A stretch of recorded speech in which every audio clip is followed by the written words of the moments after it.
نماز میں بعض اوقات بھولنے لگتا ہے. ہوا کبھی آپ کے ساتھ؟ کبھی وہ تھکاوٹ محسوس ہونے لگتی ہے, کبھی سستی آ جاتی ہے. اچھا, اب وہ آتا کیسے؟ آپ کہتے نہیں میں نے تو سارے ذکر پڑھ کے اپنے آپ کو محفوظ کیا ہوا تھا. کہیں نہ کہیں گیپ رہ جاتا ہے نا.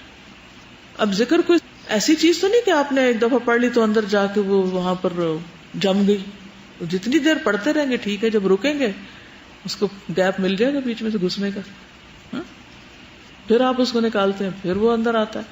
حدیث میں آتا ہے کہ شیطان جو ہے نا انسان کے دل پہ نظر رکھتا ہے, جب اس کو خالی پاتا ہے تو اذا ذکر اللہ خنسا, انسان جب اللہ کو یاد کرتا ہے پرے ہو جاتا ہے, چلا جاتا ہے, اور جب وہ دل کو خالی پاتا ہے تو پھر وہ واپس آ جاتا ہے, یعنی پھر ٹھوکر مارتا ہے.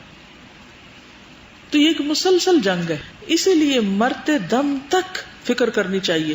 کبھی یہ نہ سمجھے نیک پرہیزگار پارسا ہو چکے ہیں اب مزید کیا پڑھنا اور کیا جاننا اور کیا کرنا.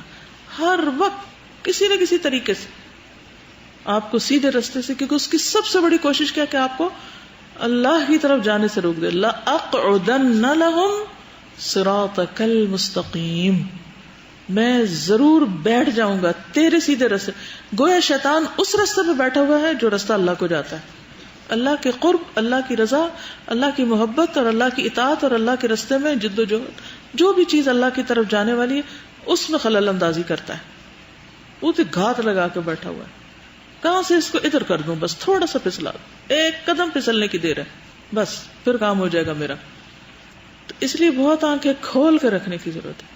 اور پھر آپ دیکھیے کہ آپ کے ذہن میں بھی یہ سوال آیا ہوگا, اور میرے بھی بہت یہ سوال بار بار آتا تھا کہ کتنی بھی کوشش کریں کوئی نہ کوئی ایسی بات ہو جاتی ہے جو ٹھیک نہیں ہوتی ہے کہ نہیں.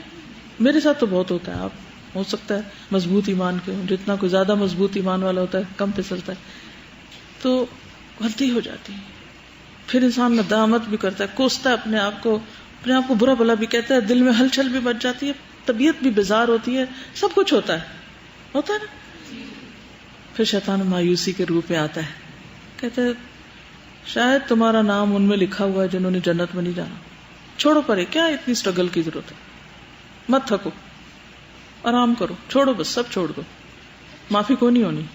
اور اب تو تمہیں پتا ہے نا ریاکاری شرک ہے, اور کتنی دفعہ تم سے ریاکاری ہوئی ہوگی. تو شرک تو تم نے کر ہی لیا, اور عمل تو سارے تباہ ہو ہی گئے, تو اور تھکنے کا کیا فائدہ. کہتے شیطان ایسی باتیں. اور بہت سے لوگ تو کہتے ہیں بھی مجھے بہت ڈر لگتا ہے شرک ریاکاری سے, اس لیے میں تو سوچتی ہوں کروں ہی نہ. کبھی آپ کو یہ سوچ آتی ہے نا, یہ شیطانی خیال ہوتا ہے. وہ کہتا ہے یہ بندہ کام ہی نہ کرے تاکہ نہ مجھے اس کے بعد کچھ اور سوچنا ہی نہ پڑے, ادھر ہی رستہ بند ہے. لیکن جب آپ اس پہ قابو پا کے کہتے ہیں نہیں کرنا تو ہے نا, اب اللہ کا حکم ہے کرنا تو ہے جو بھی ہے. تو جس چیز نے اللہ کے فضل سے مجھے بہت امید دلائی اور بہت ہی خوش کر دیا, اور میں اللہ سے رو رو کے دعائیں کر رہی تھی, یا اللہ مجھے تو اس کنفیوژن سے باہر نکال, کیونکہ میں انسان ہوں, مجھ سے غلطیاں ہوں گی, اور تجھے غلطیاں کرنے والے پسند بھی ہیں کہ جب وہ توبہ کرتے ہیں. مجھے یہ بھی پتا ہے کہ جب میں توبہ کروں گی میں روؤں گی اللہ کے آگے, اللہ کو بھی پسند ہے. پھر یہ بھی نہیں ہو سکتا کہ میں آئندہ غلطی نہ کروں, میرے پاس کوئی گارنٹی نہیں, پھر مجھ سے غلطی ہوگی, کیا کروں, کدھر جاؤں, پھر کیا میرا انجام ہوگا. تو اللہ تعالیٰ نے مجھے سورۃ الفرقان کی آیت یاد دلا دی جس میں 3 بڑے گناہوں کا ذکر ہے نا, اور اس میں شرک بھی ہے. شرک بڑا ہو یا چھوٹا, جب انسان اس سے توبہ کرتا ہے تو پھر کیا ہوتا ہے, کیونکہ مجھے یہ ڈر لگتا ہے کہ اگر میں نے کوئی نیک کام کیا ہے مثلا, اور اس کے بعد میرے منہ سے نکل گیا, بتا دیا میں نے کسی کو, اور بتاتے ہوئے خوشی محسوس ہو گئی اور دوسرا بھی خوش ہو گیا, تو کہیں ایسا تو نہیں وہ ضائع ہو گیا. اچھا ضائع ہو گیا, جو میں نے اتنی محنت کی تھی وہ ضائع ہو گئی. اور شیطان کہتا ہے ضائع ہوگی, کوئی فائدہ نہیں اور کرنے کا, بس ضائع ہوگی, چھوڑو پرے یہ سب کچھ. کیا چیز تسلی دیتی ہے کہ جب انسان ریکٹیفائی کر لیتا ہے, توبہ کر لیتا ہے, ایمان لے آتا ہے, تو پھر میں کثرت سے لا الہ الا اللہ کہنا شروع کر دیتی ہوں. صرف استغفر اللہ نہیں کرتی, استغفار کر کے پھر لا الہ الا اللہ. میں دوبارہ اللہ تعالیٰ آپ پر ایمان لاتی ہوں, اب آپ اپنا وعدہ پورا کریں, وہ جو میرے عمل ضائع ہوئے نا آپ ان کو فَأُولَٰئِكَ يُبَدِّلُ اللَّهُ سَيِّئَاتِهِمْ حَسَنَاتٍ, آپ کا وعدہ ہے کہ آپ اس ضائع کو بھی واپس ویلڈ کر دیں گے. ہے نا اللہ کا وعدہ. تو جن لوگوں کو بھی یہ ڈر پڑا ہوا نا کہ میں نے تو فلانی ریاکاری کر دی تھی، یہ فلاں بات کسی کو بتا دی تھی اور پتہ نہیں وہ میرا تو ضائع ہو چکا ہوگا، وہ کیا کرے؟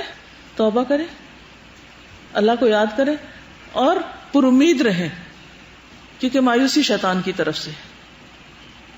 سب سے زیادہ معاف کون کرتا ہے؟ اللہ تعالیٰ. تو کیا وہ معاف نہیں کرے گا؟ ضرور کرے گا. اللہم انک عفو تحب العفو فاعف عنی. تو اس مسکین کو بھی معاف کر دے. تو سب کو معاف کر سکتا ہے اور سارے گناہ معاف کر سکتا ہے. لا تقنطوا من رحمت اللہ. اللہ سارے گناہ معاف کر سکتا ہے. تو اس لیے کچھ بھی ہو بس امید نہیں چھوڑنی. کہنا اللہ کوئی دروازہ ہے ہی نہیں، میں جاؤں کہاں؟ ادھر ہی آنا ہے، تیرے ہی پاس آنا ہے. ہم گندے بچے سے مگر آنا تیرے ہی پاس ہے، ہمارا کوئی نہیں ہے تیرے سوا. تو انشاءاللہ پھر آپ اچھے کاموں میں پیچھے نہیں رہیں گے، چلتے رہیں گے، ہمت بنتی رہے گی. اور جس دن یہ خیال آ گیا کہ پرفیکٹ ہو گئے، وہیں سے خرابی شروع ہو جائے گی. بہرحال تو بشری طبائع، یعنی بشری طبائع کا مطلب انسانی طبیعت. انسانی طبیعتیں متاثر ہوتی ہیں. یہ جو بھی بات ہوئی تھی نا کہ غلط الفاظ کیا اثر کرتے، بالکل کرتے ہیں. کوئی آپ کو گالی دے اثر ہوتا ہے یا نہیں ہوتا ہے؟ کوئی تعریف کرے اثر ہوتا ہے نا؟ ہوتا ہے. حتیٰ کہ آپ کی نیند تک ڈسٹرب ہو جاتی، اثر ہوتا ہے تو ڈسٹربنس ہوتی ہے نا.